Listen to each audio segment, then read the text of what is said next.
Hello, hello. Waiting for some people to join. Hello, Kyle. Uh, how are you doing today?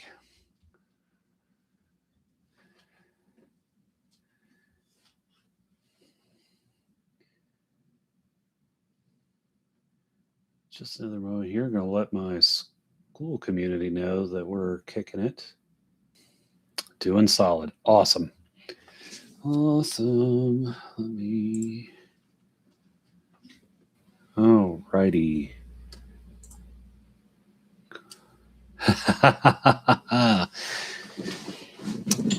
oh. Oh, Kyle kicking it off with a great question. What common mistakes do you see bands make that's keeping them from reaching their potential? Um, so I'm going to say the biggest thing is not having a clear mission and vision in mind that is documented and agreed upon by the wider group. Um, the kind of the analogy that I use very frequently is um, basically you you want to start with a mission and work backwards. And the reason I say that is thinking of it and thinking of it as like when you go on vacation. You know you're going on vacation. You don't just hop in your car and you start driving and eventually end up somewhere. Um, you have a destination in mind where you're going to go and when you're wanting to get there, and you work backwards from that and make sure that everything that you're doing. All right, how's that? Is that better? Yay. Okay. All right. Sorry about that. Hopefully that doesn't keep going. All right. So, yeah, the before I re-answer that question, Jeremy Tempter, thank you for coming on. Um, Go ahead and put a question in the chat here, anything you may have. Um, so going back to Kyle's question, the most common mistake bands make, keeping them from being able to reach their potential, is not having a clearly defined mission and vision and branding for the music and the band that you're trying to do. Likening it to going on vacation. When you go on vacation, you don't just hop in your vehicle or hop on a plane and just end up somewhere. You have a destination in mind and you work backwards from that destination, and you plan out the things that you're going to do. You make sure that when you start traveling, you're staying on task. You're making the different cities if you're driving, or the different locations in time. If you're getting on a plane, you're making sure you're hitting, your right connections and all of that stuff, and ultimately getting to your destination. Same thing, artists. I think that the biggest mistake is not starting with a clearly defined mission statement and working backwards from there to make sure that what you're doing is going in the direction that you're wanting it to go in. Very good question, though. Um, all right. What other questions we got? Jarme, I know I'm probably saying that completely wrong. What question do you have?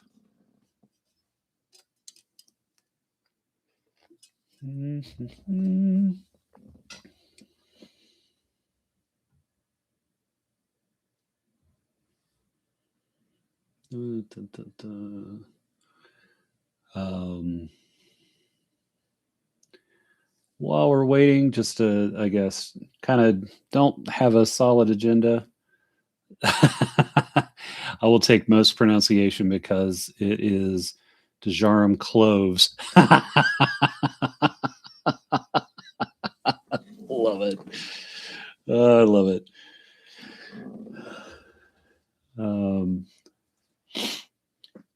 Dejarma Tempter.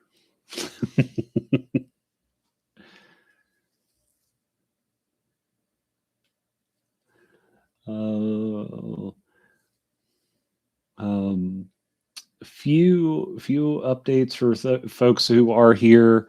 A couple of weeks ago, I launched the Amateur to Pro Music Artist Operating System. So it actually is very much what I was talking about with Kyle's question. It starts with creating, you know, artists creating an actual defined mission statement, and also taking all the different steps to work backwards to where you are today, and setting up habits and infrastructures for goal setting and things like that. That is something that is available on the Amateur to Pro Music School community. Um, go ahead and throw the link to that in here. It is free to join. And the community aspect is, and then there's some other things that are available for premium members. Um,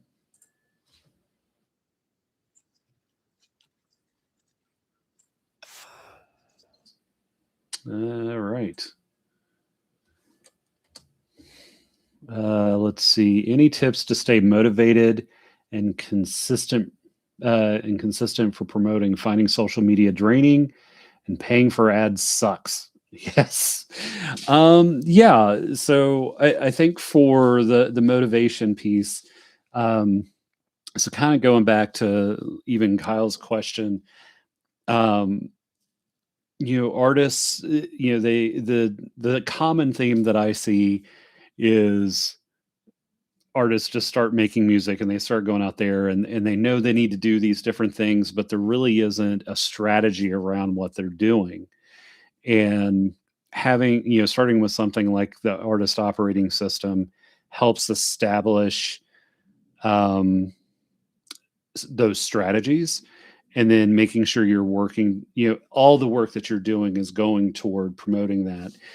Um, I think there's different aspects of motivation versus, consistency in promoting on social media. I think that social media and the tools around it, um, although they call it a social media strategy most of the time, um, and I would almost see that as like a sub strategy.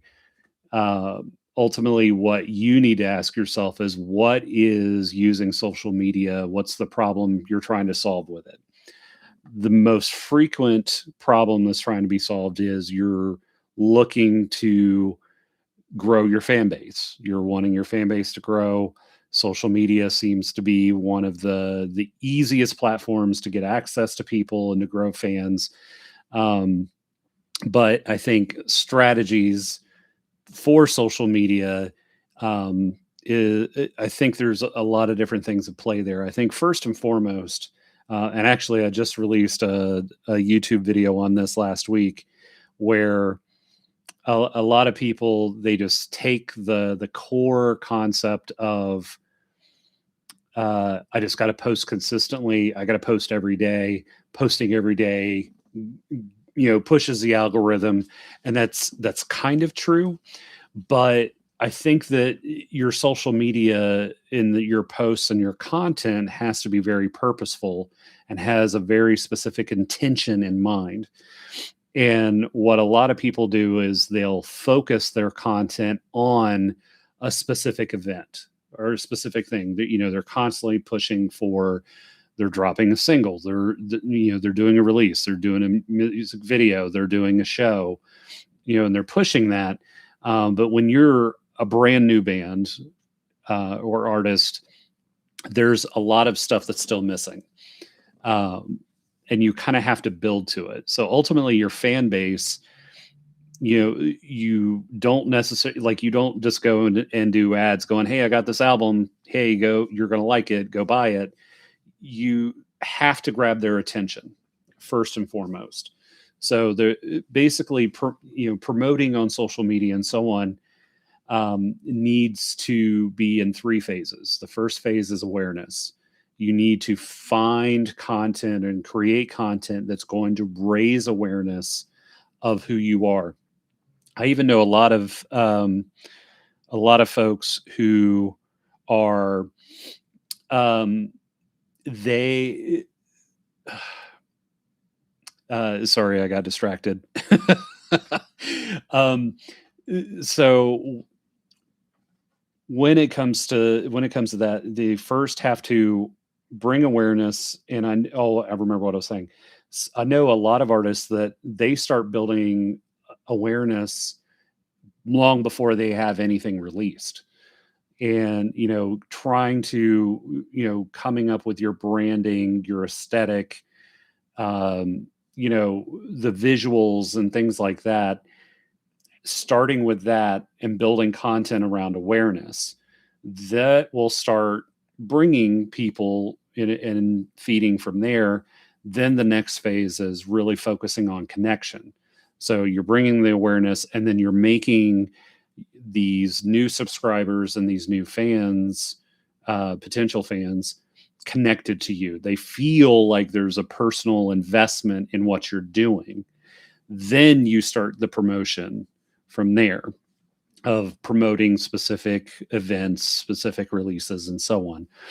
Um, so one, having that hierarchy of like, what phase are you trying to do? What's the intention you're trying to do with your content?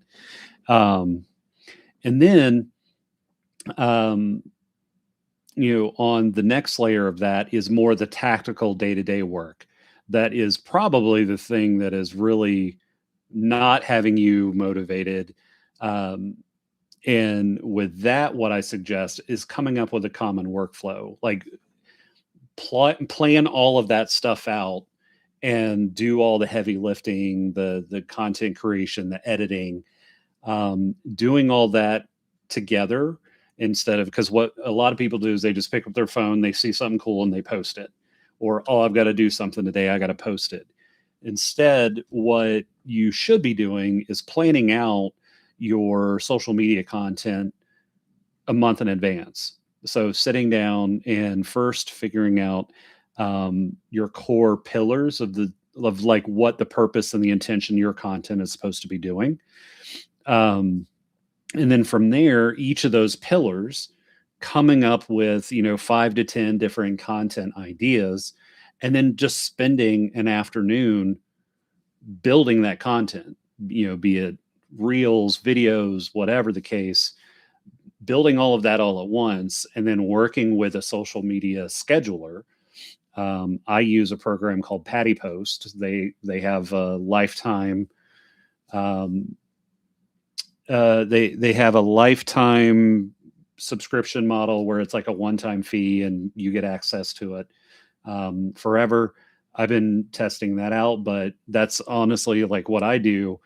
Um, in my workflows is I start building out, like, even on the YouTube side, I come up with the different topics. I try to come up with a few different types of content, be it um, items related to, uh,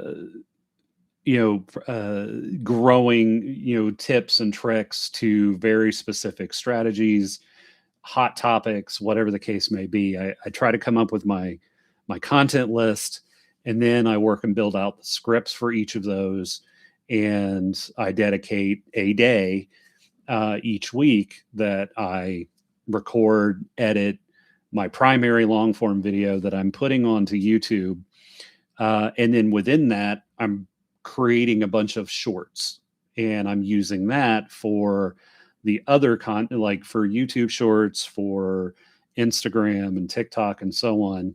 And I put all of that into the scheduler and do it all at once. So that way it's all set, and I don't have to worry about posting. But I also stay present when people are commenting, reacting, sharing, and so on. Yeah. And that's kind of the way I go about it. So that way it doesn't burn you out on the heavy stuff. Um, I hope that answered your question. Someone is trying to call me. Of course they are, while I'm live. Um, uh,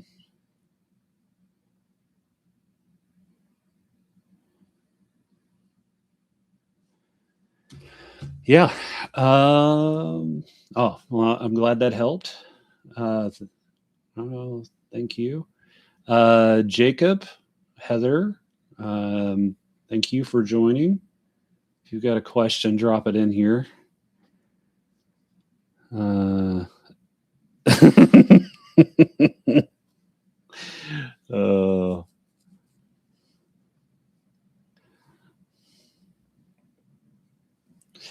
all right.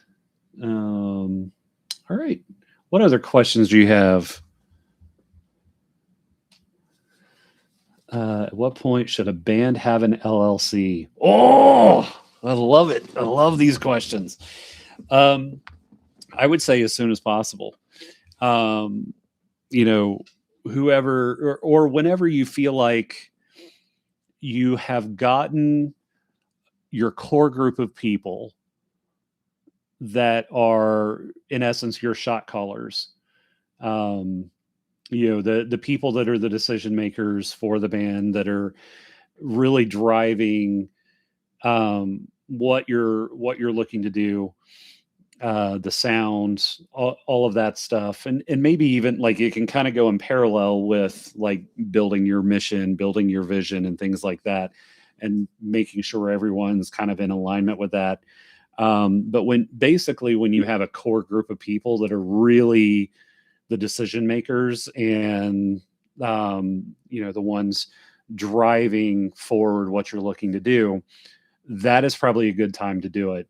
And what I suggest doing from there, one of the things that you need when you form an LLC for a band, you don't need it to create the LLC, but you need it when you do the other things after having an LLC, like getting an EIN number, creating a bank account, things like that.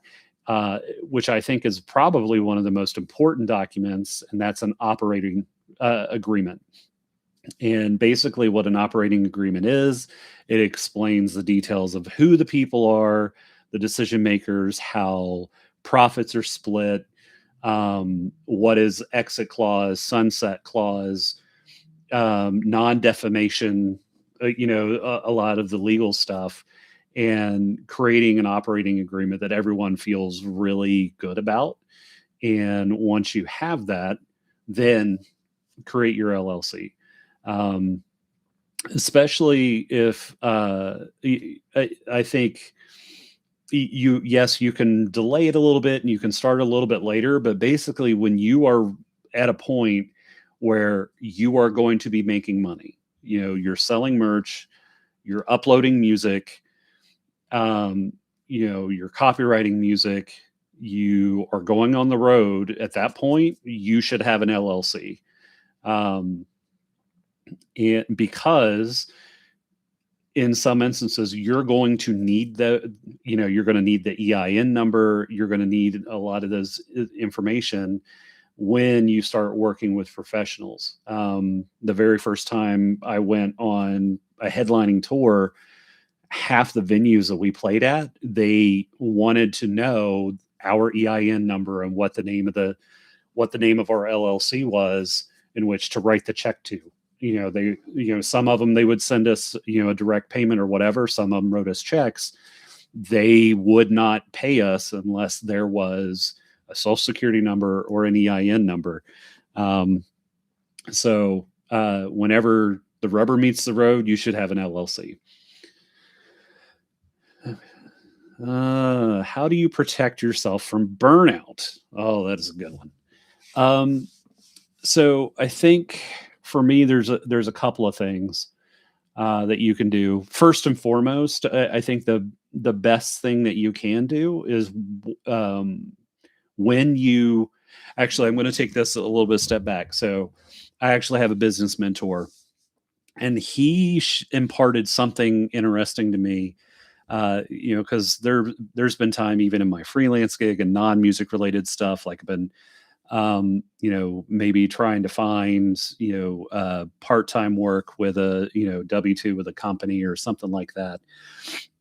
But my passion's strongly in the music industry. And he asked me, he's like, when you're interviewing or you're working with somebody, what, when they ask, how long do you see yourself working here? How do you answer it? And I was like, oh, I don't know, 1 year, 5 years, what? He's like, no, no, no, no. You should never put a time frame to it. It should be so long as both parties are comfortable with each other. And he has a very specific formula for person to person comfort. The formula for comfort is half enthusiasm and half confidence. So, in order for someone to be comfortable with you, you have to have a confidence level of an 8 or higher, and you have to have an enthusiasm level of an 8 or higher. Um, and if you have that, and if the other party has that, and you're comfortable with each other. Now, the whenever you start noticing that you're not comfortable, you need to start asking yourself, am I not comfortable because of a confidence issue or because of an enthusiasm issue?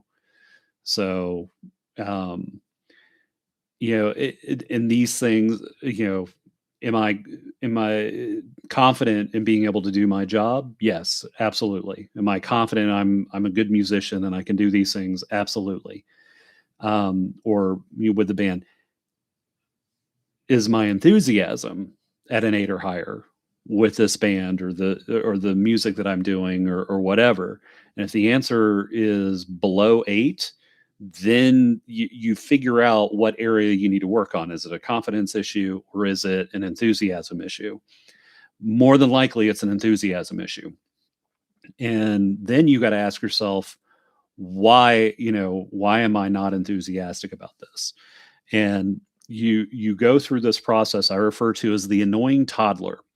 It's a common practice used in business called the 5 whys. Basically, whenever you identify there is some type of problem, you ask yourself, why? Why is that a problem? So you've identified you have an enthusiasm problem. Why am I not enthusiastic about this job or this band or whatever? And then you get an answer to that. And then you ask yourself, why is this? You know, and you just keep asking till you can't answer why any further.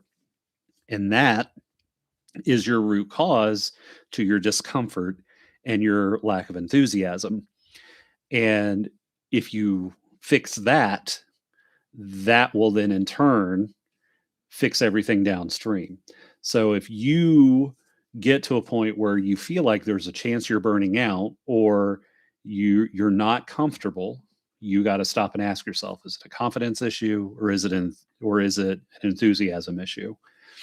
And then you pick the one and then you go, okay, where, or you just gauge, where am I at in confidence here and enthusiasm here, and ask yourself, why is this low? What is causing my lack of enthusiasm? What's causing my lack of confidence?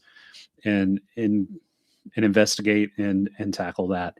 Um, yep. And again, I hope that helps.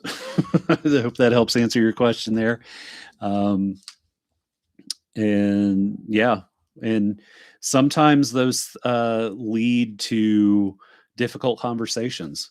Sometimes you may feel like, what, with this particular band or a particular band member, I'm not comfortable with them anymore. And you got to ask yourself, why am I not comfortable? Is it, why am I, what is causing this?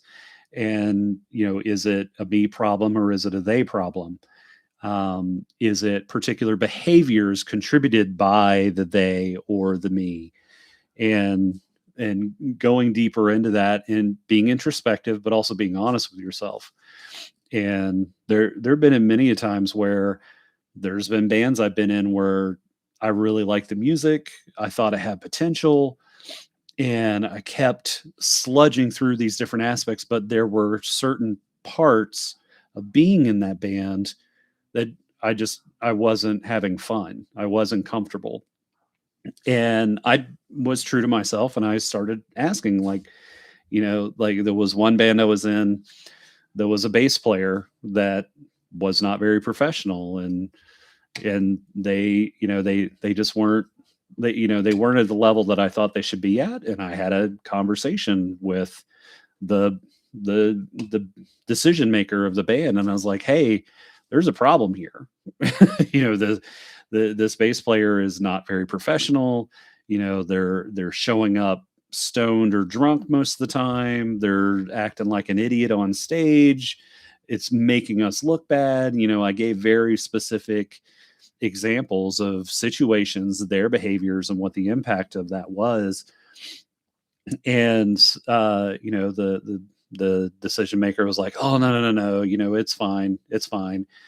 And I was like, "Okay, all right," and I let that go. And then a couple months later, the same band, the the um the singer wrote and recorded and released a song, didn't tell anybody else in the band that they were doing that, didn't ask for collaborators, there was no PR done, and I found out about it through social media. I didn't find out through the band member. and um and I approached them like, "Hey, what's this about?" And they're like, "Oh, yeah, yeah." And then a couple weeks later, like, "Oh yeah, it didn't do very well." And they had every excuse why it wasn't doing well. And of course, none of those excuses was them or anything that they did or the lack thereof. And again, I sat down, I was like, "Hey, when you're doing this, it should be collaborative, or help me understand my place in the band. Am I just, here to show up and play shows, or am I a contributor? Blah, blah, blah." And like, "No, no, no, no, you're definitely a contributor." And then, "Well, why didn't you promote this?" "Well, I did social media posts." "Well, no, did you do a press release? Did you do any build up to that release? Like you just posted it, like you uploaded it and announced it all in the same day." Um, and he's like, "Oh, no, no, no, that's fine. That's fine." And after a while, I started realizing I was not comfortable. I had shared my feedback with the band or whatever, with the decision maker, and they had a rebuttal for everything. And after a while, I was like, "You know what? I don't think this is working out. I think we have very different opinions on what works and what doesn't, and I'm going to get out of your way." I did the whole "it's not you, it's me" thing, and left and didn't worry about it. Um, and that's one way I protected myself from burnout. Was I wasn't going to let other people, whenever there came a point where our strategies and our mission was not aligned and our vision was not aligned, I decided to bow out and move forward with something else that was in line. Cool, cool. Oh, what else? What other questions we got?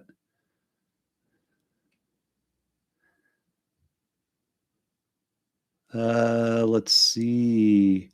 How do you avoid oversaturating a market? Are you talking about live performances, or are you like, what specifically do you mean by oversaturating? I think I know, but I want to make sure.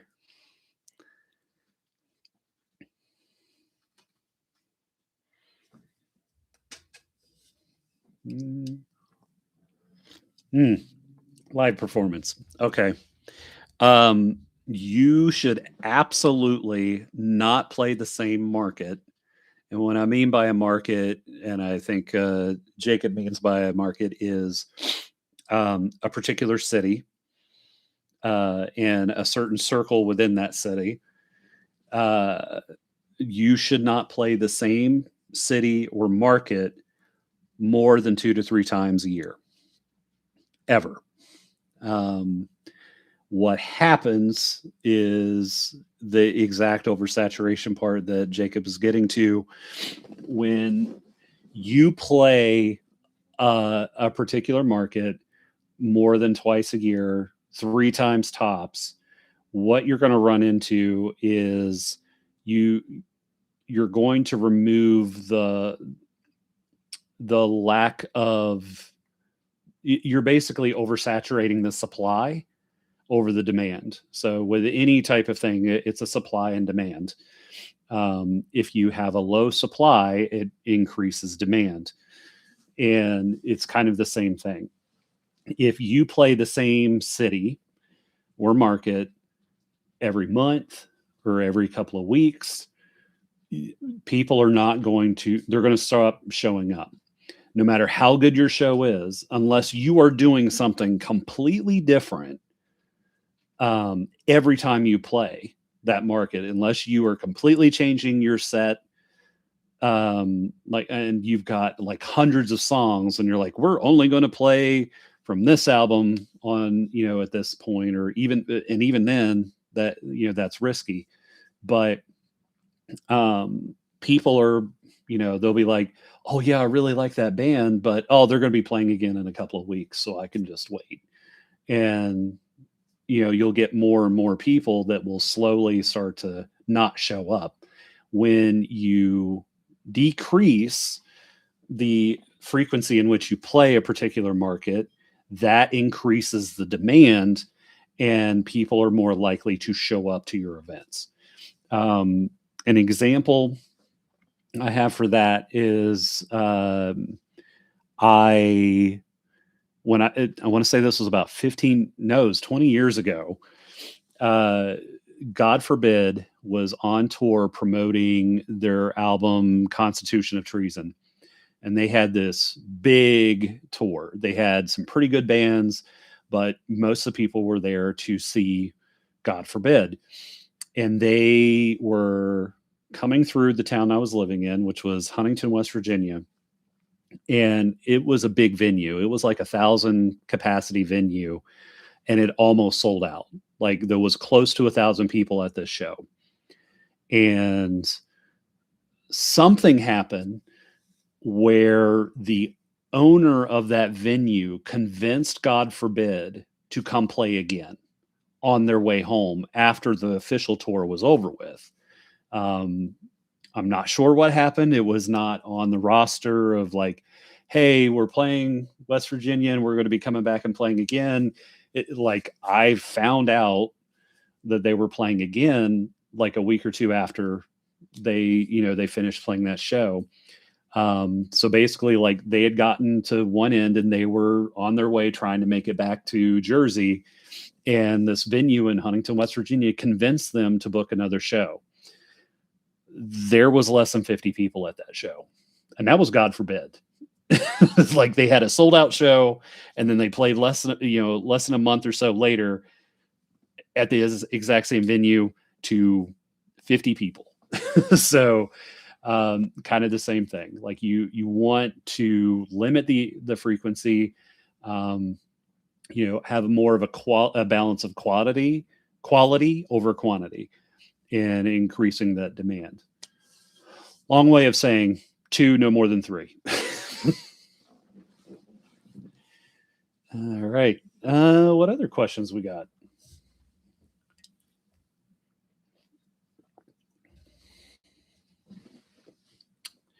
All right. Is it worth it to put out content, even if unfinished, just to make sure you keep pushing content, even if it's unpolished and not ready, to avoid being stagnant? So I'm going to say social media content, I think, is okay. Actual content like music, no. Anytime you release a song, you should be releasing it as if it is the best possible quality out there.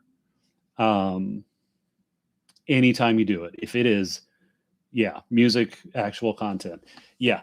So quality over quantity on this one. Like, there needs to be a balance. And I'm not saying, like, you don't, especially in today's age. I'm literally working on a video about this, related to AI. I know it's a big controversial topic, but a few things about that. Whenever you release official music content, it should be the best quality you possibly can do, and can possibly afford. in figuring out that balance. Also, another thing that I would advise against is self-producing, self-mixing, self-mastering. Um, as artists, we all get too close to the music and, how we feel about it or whatever. And, we're a little too biased to what it is. And it is always good to have an objective third party assisting you in production, mixing, and mastering. Um, not, I mean, well, and not to downsize mastering, like that one is probably the least priority, but you should definitely invest on a good producer and a good mixing engineer. Sometimes they're one and the same.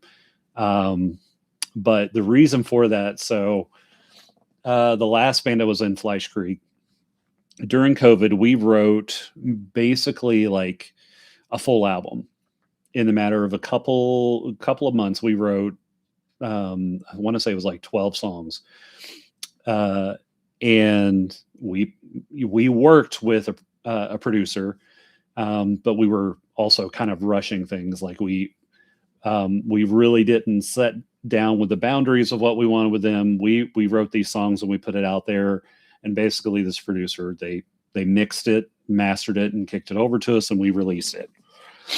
A couple of years later, we got to work with Logan Mader. Logan Mader, who, if you aren't aware, very well known in the metal community. He was the originally guitar player for Machine Head. He was the producer for Five Finger Death Punch's first two albums. The dude has been mixing and mastering and producing bands for well over 20 years, and is a badass. And we got in a room, like we thought it was going to be a similar thing. Like, hey, we got these songs. You're just going to make them sound better. There's going to be a better mix or whatever. And he took the song, and the first thing he goes is, "Where's the chorus?" And me and the singer couldn't answer it. We're just like, I think this is it. He goes, "No, that's not it. Here's your chorus. This place that you don't have any vocals in. And we should put vocals here. And here's how I see the vocals going, kind of this type of cadence or whatever." And he helped us completely rethink these songs from a composition standpoint, from a quality standpoint. He started trimming the fat. He started being very critical of, hey, you're doing this one riff for 16 measures. Why? And it was never like, we're going to cut this out. It was, why is this 16 measures? Help me understand. We're like, oh, we're trying to do a build up. He goes, I think you could do that build up in 2. We're like, all right, well, let's try it. And he gets rid of 14 measures of this riff. And sure as shit, the 2 measures made the build up even better, made it punchier. Having that objective third party that is not as close to the music helps think from the consumer perspective.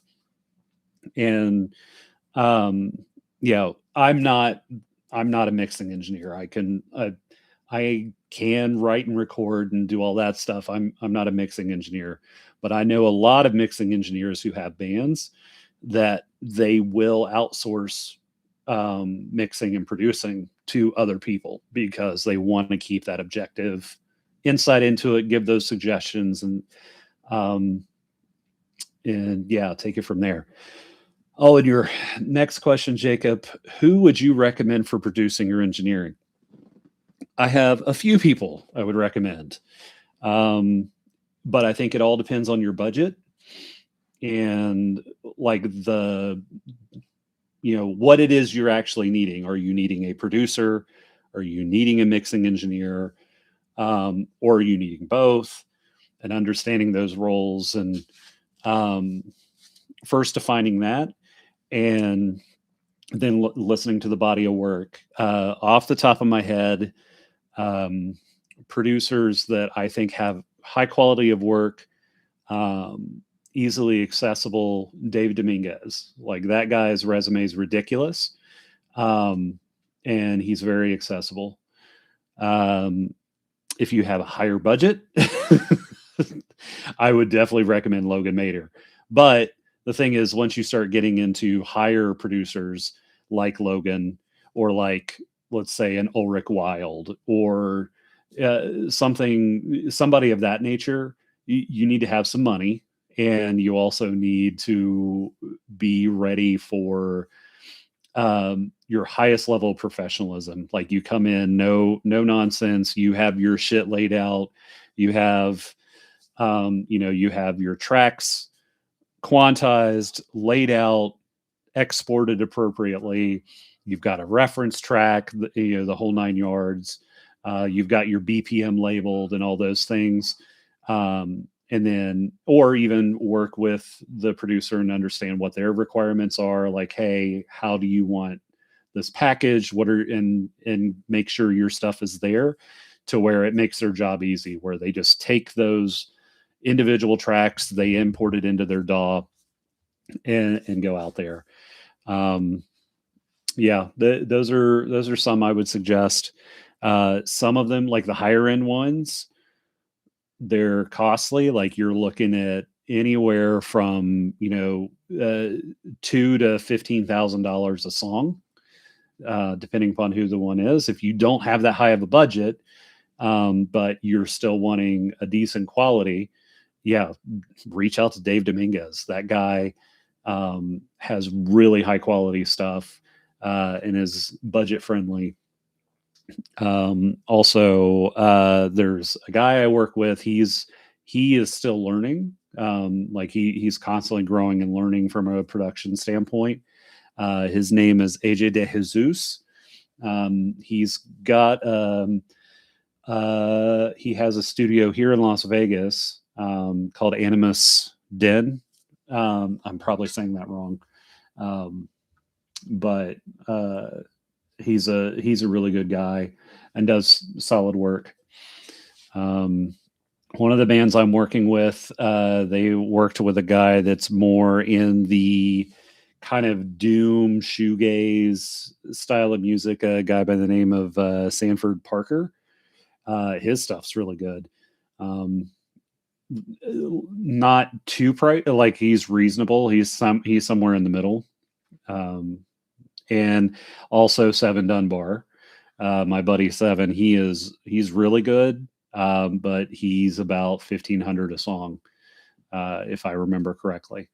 That dude's got more more RIAA certified plaques and Grammys than I know personally. At Seven Factor Studios, he's pretty good as well. All right, what else you got, guys?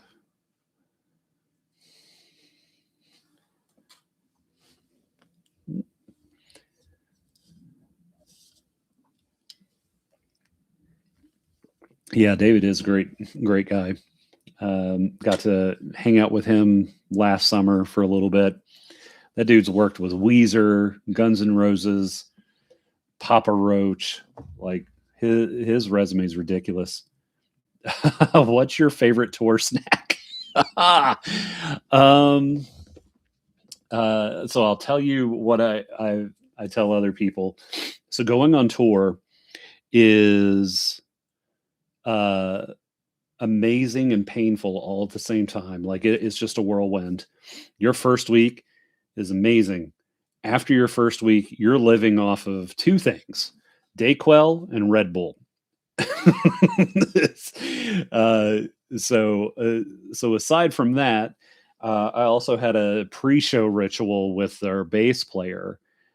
He introduced this really disgusting liquor called Malort, and it is so disgusting that it bites the sides of your cheeks and it wakes you up because it's so absolutely disgusting. But aside from that, I don't. I'm a big proponent of finding local cuisines or local things. Like, I came from Cincinnati, Ohio. I know there's some Michigan people here, so don't hate me because I'm a Buckeye. But I'm a big, like, I miss Cincinnati chili. so bad. Like I miss Gold Star, and every time I go to Cincinnati, I was like, I want Gold Star. But I like to experience what the local flair is, like understand, like, if I ever get to Philadelphia, like having a real Philadelphia cheesesteak or, something of that nature. Yeah. Well, Lord. If you don't know what it is, just look up on YouTube Malort commercials. The way we described it is it's like, the dumpster in the back of a Chinese restaurant that's had the lid open and the garbage has been full and there was a full on downpour and then had a 3-day heat wave afterwards. And whatever that sludge is at the bottom, scraping that up and fermenting it and putting it into a bottle, that's Malort. Yeah. Uh,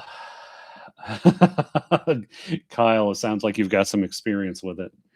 There's a video of me and Eric from Fleischkrieg when we went on tour with Mushroomhead, where we convinced Part-Time Jenkins to participate in our pre-show ritual. Oh, the old Chicago handshake. Yeah. Someone was explaining to me like the Chicago handshake is Malort and what is it, old style beer or something like that. I don't know. I'm going to go for about another 5 minutes or so. What other questions what you got?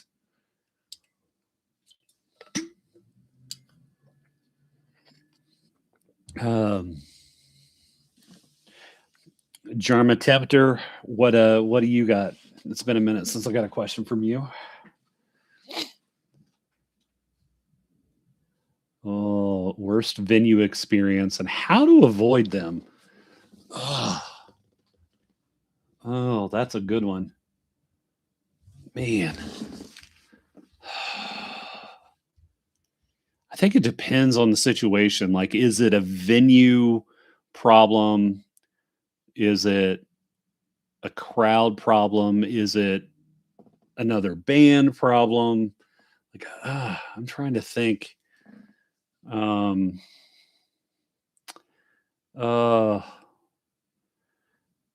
Worst venue experience. Ugh. Man, I really I gotta say, I don't think I've had very many problems. Most of my problems with venues happened when I was an amateur musician in what people consider there's as a um back in those days had some problems, and I think some of that could have been from our end. Uh, and there was a venue like the Huntington, West Virginia venue. The venue was great. The owner was an idiot, and was kind of shady and would do some shady things. And he convinced bands to do things that was just not going to be helpful. Um,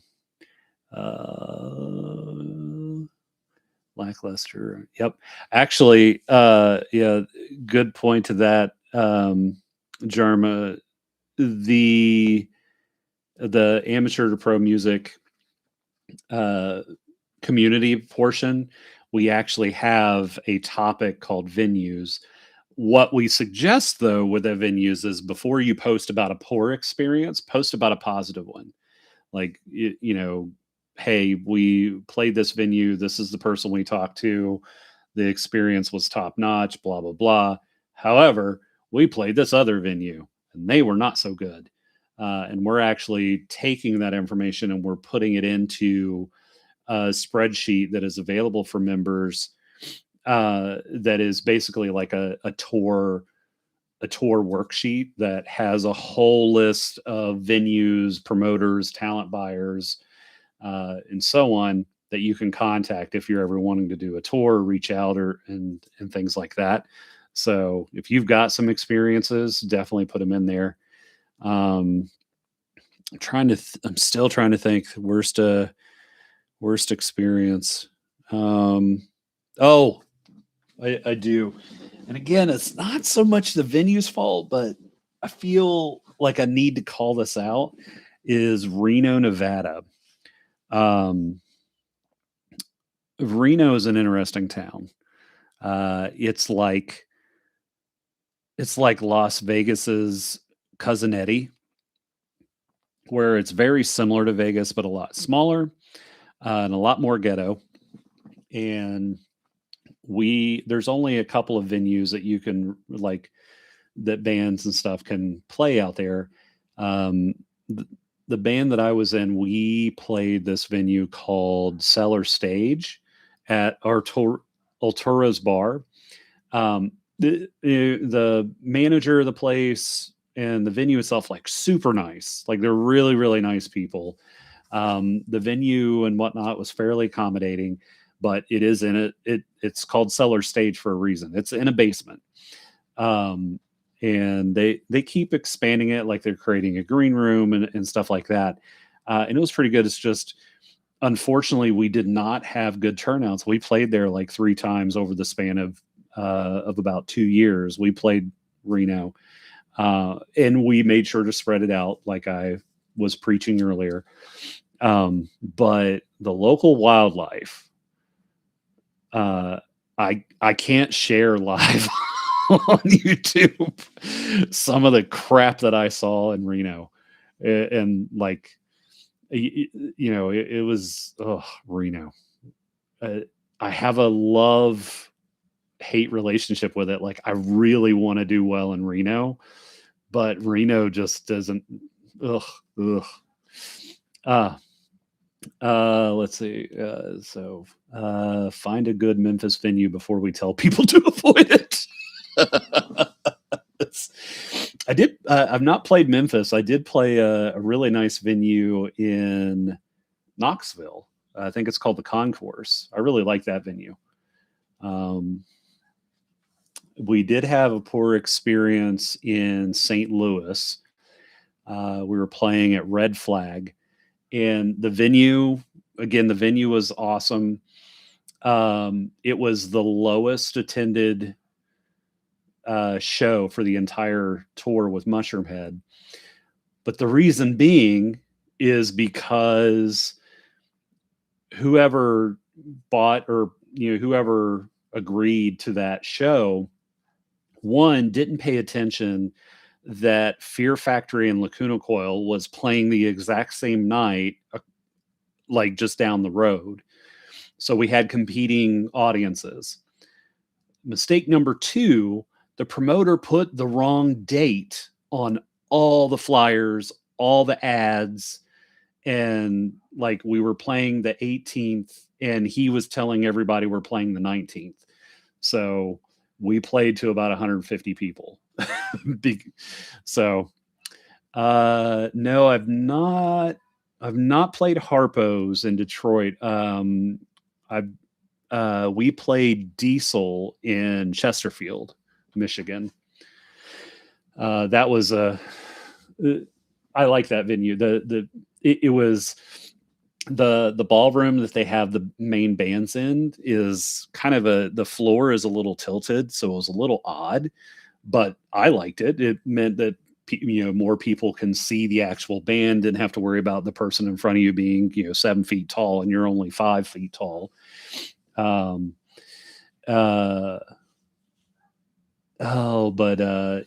I liked Diesel. It was I felt bad because that was one of the few shows that they had local bands on the bill as well, and I'm not 100% sure that the local bands knew what they were signing up for. They were signing up to play on a riser in a bar in a completely different part of the building, so that was a little weird. Let's see, Kyle, why the green room so hot though? Are you talking about a Diesel or a different venue?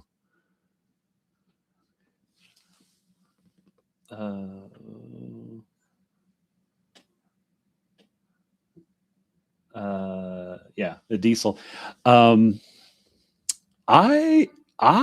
Yes, it is hot, but yes, it was hot. Now that I think about it, because we were playing in October, And that green room was, yeah, I totally forgot about that.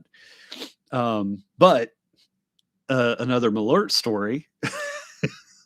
So somebody had gotten us a bottle of Malort at the beginning of the tour, but the top of it broke uh, at some point, and we had just finished a bottle of Jameson, so we poured the Malort into the Jameson bottle, and then wrote in real small letters, "Not Jameson," on the side of the label, and we decided to keep that out in the green room at Diesel just to see if anyone would take a swig. Um, and unfortunately, no one took it. But because most of Mushroom Head, they are not drinkers. Um, I think Joe, the guitar player, he's the one that drinks, but I think he knew better. But yeah, it was innocent at first, but after a while, we're like, we're just going to stick this fake bottle of Jameson out and see if anyone takes it, because Malort is a joke itself. All right. Any other burning questions before we call it an evening?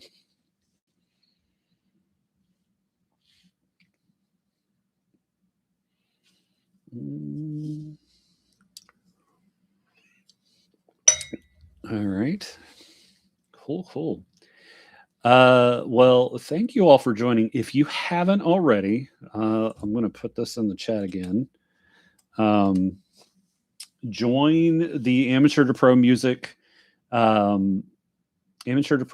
school community. It's free to join the community and be a part of the message board. And some of the features and worksheets and stuff are available after you've engaged for a little bit.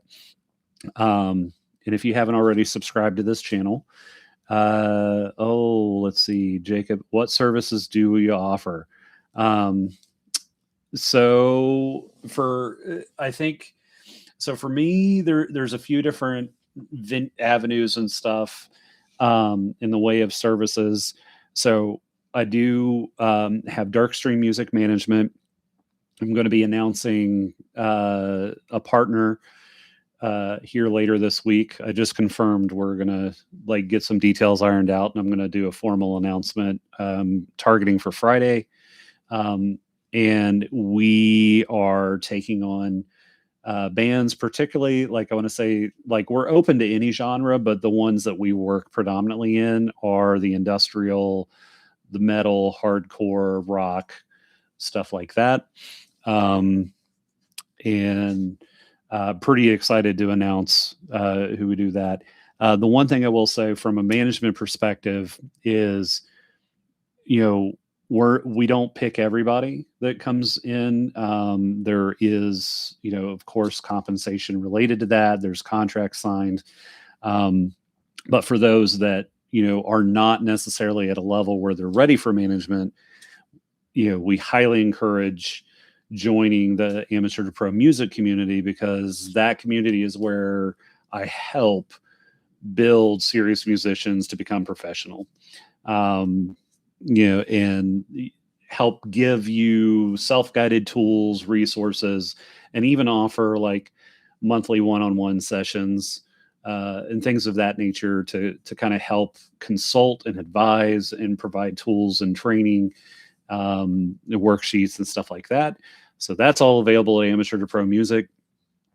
And then also using that as a breeding ground for when artists are getting to a point and they're starting to develop and they are helping others grow within the community, then, we may funnel that to Darkstream and go, hey, we think you have something here and would like to have you become part of the team or not. It's totally fine.